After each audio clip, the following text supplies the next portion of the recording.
بسم اللہ الرحمن الرحیم۔ حضرت مولانا یوسف لدھیانوی رحمہ اللہ تعالی ان کے زہد و قناعت کا ایک واقعہ ہے۔ حضرت اقدس رحمہ اللہ ہر شعبہ حیات میں دنیا اور دنیا کی آلائشوں سے دور رہتے۔ زہد و قناعت میں آپ نمونہ اسلاف تھے۔ دنیا کی عظمت و محبت کسی بھی انداز سے آپ کو متاثر نہ کر سکی۔ لباس و پوشاک، خورد و نوش اور رہن سہن میں ہمیشہ سادگی و قناعت کو اپنایا۔ تکلفات سے قطعاً مبرہ تھے۔ ہر کام شریعت اور سنت نبوی صلی اللہ علیہ وسلم کے مطابق کرتے۔ اخلاص و للہیت کا مجسمہ تھے۔ مدرسہ احیاء العلوم میں مدرس مقرر ہوئے تو مشاہرہ ماہور تنخواہ صرف 75 روپے تھی۔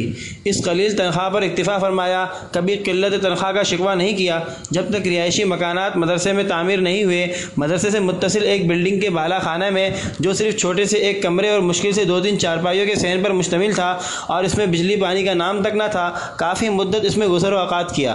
گھر کا سامان کیا تھا؟ کپڑوں کے لیے ایک چھوٹا سا ٹرنک، 2 عدد چارپائیاں، کھانے پینے کے چند ضروری برتن، پانی کے لیے 2-3 گھڑے جو خدام بعد نماز اثر دور ایک ہینڈ پمپ سے بھر کر اوپر پہنچاتے۔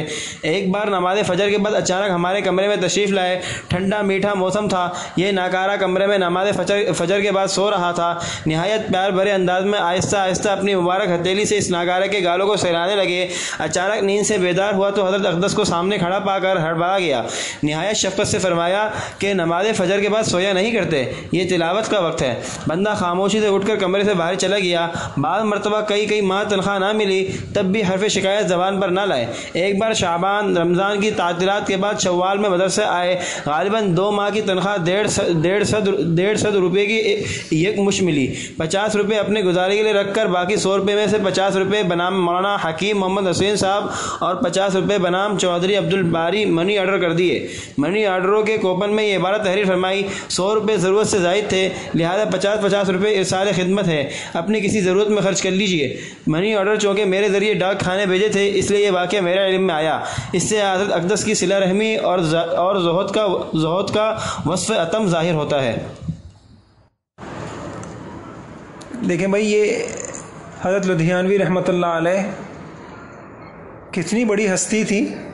مکہ مکرمہ کے ایک بڑے عالم، انہوں نے مجھ سے کہا کہ مجھے مکہ مکرمہ میں ایک بڑے ولی کامل تھے، وہ کہتے تھے جب یہ بندہ مکہ مکرمہ میں آتا ہے تو اس پر اللہ کی خصوصی رحمتیں ہوتی۔ سمجھ گئے؟ تو یعنی بڑے ایسے بنتے ہیں بھائی، بڑے ایسے بنتے ہیں ہمارے جتنے اکابر میں۔ ایک خاص دیکھیے، ایک خاص بات عرض کروں، اللہ مجھے بھی توفیق دے۔ سب سے مشکل کام کیا ہے؟ حب جاہ اور حب مال۔ بس دین کے کاموں میں رکاوٹ کیا ہے؟ قبولیت میں معنی کیا ہے؟ اصل صفت کیا ہے؟ زہد، قناعت۔ تو ایک چیز ہمارے اکابر میں سب میں ملے گی، اللہ والوں میں ملے گی، کہ پیسے کی ہرس ہوس نہیں تھی۔ ایسا نہیں کیا کسی نے پیسے زیادہ ملنے ہوں تو دین کا کام کیا، اس سے زیادہ پیسے ملے تو کہیں اور چلے گئے، اس سے زیادہ کہیں۔ آج بھی کئی ممالک ایسے ہیں۔ امریکہ میں ایک واقعہ سامنے آیا کہ جو جاتا ہے جی یہاں تنخواہ اچھی ملی تو یہاں دین کا کام شروع کیا، اس سے اچھی کہیں ملی وہاں چلا گیا۔ اس لیے ایک بات آپ سے عرض کروں کہ آپ کے لیے بھی 3 امتحان آئیں گے اگلی یہ جو میں بات عرض کر رہا ہوں اتنی قیمتی ہے، اس کو بہت غور سے سنیے گا۔ زندگی کے 3 امتحان لازمی ہیں، پہلے سمجھ لیجئے۔ پہلا امتحان تو یہ آتا ہے جب آپ اب یہاں سے فارغ ہوں گے تو دین کا کام کریں یا کوئی دنیا کا کام کریں۔ دنیا کے کام، اس میں زندگی اور دنیا کی آسائشیں، آرائش اور راحتیں، اسباب نظر آ رہے ہوں گے، اور یہاں اپنا مستقبل اجڑا ہوا نظر آ رہا ہوگا۔ تو کچھ لوگ تو یہیں سے فارغ کر دیے جائیں گے، جو اپنا انتخاب کس کو بنا لیں گے، کچھ تو یہیں سے نکل جائیں گے۔ اب رہ گئے کچھ کام کرنے والے، تو ان کا دوسرا امتحان ہوگا، آزمائش کیا ہوگی؟ آزمائش آئے گی، قلت تنخواہ، پھر بیویاں ہیں، یعنی کیسی کیسی آزمائش آئیں گی۔ ایک ہی گھر میں ایک بھائی، اس کے بیوی بچے کیسا کھا پی رہے ہیں، وہی اور اسی گھر میں دوسرا بیٹا جو مولوی صاحب بنے ہوئے ہیں، ان کے پاس کیا ہے؟ ان کے بیوی بچوں کی طرز زندگی. یہ دوسرا امتحان لازمی آتا ہے سب کا. کچھ جمتے ہیں اور کچھ یہاں سے نکال دیے جاتے ہیں, ان کا راستہ الگ کر دیا جاتا ہے. نہیں سمجھے؟ جن کو اور آخرت کی سعادت اور نبیوں کی میراث اور حضور کی خلافت, یہ منصب جن کو ہلکے لگتے ہیں, اور وہ ان کا معیار بھی یہی ہوتا ہے کہ میرے بھائی کے بچے تو ایسے, ان کی بیویاں ایسی, اور وہ اتنا کچھ, ہمارے پاس جو ہے نا علاج کے لیے پیسے نہ ہوں, یوں نہ ہو. یہ امتحان ہوتا ہے, شروع میں جمنا ہوتا ہے, اور اگر اس امتحان کو بھی پار کر گئے تو اگلا امتحان ہوتا ہے فتوحات کا. دین کا کام ایسے صبر و استقامت سے کیا کہ اب فتوحات ہوں گی, نیک نامیاں ہوں گی, شہرتیں ہوں گی, ہدایا ہوں گے, تحفے ہوں گے. نہیں سمجھے؟ اور استقبال ہوگا. ہر جگہ ایسا ہی ہے کہ نہیں ہے؟ آپ دیکھیں تبلیغ کا کام کرنے والے جو ہمارے بزرگ ہیں, شروع میں کیا حالات ہیں, آخر میں کیا ہیں. اب وہ امتحان بھی بڑا سخت امتحان ہوتا ہے. ارد گرد مال والے جمع ہو جائیں گے.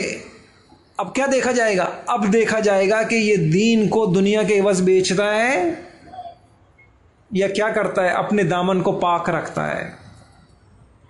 یاد رکھیے گا یہ 3 امتحان آپ سب کے اوپر بھی آئیں گے. مرتے دم تک بھائی ڈرتے ڈرتے چلنا ہے.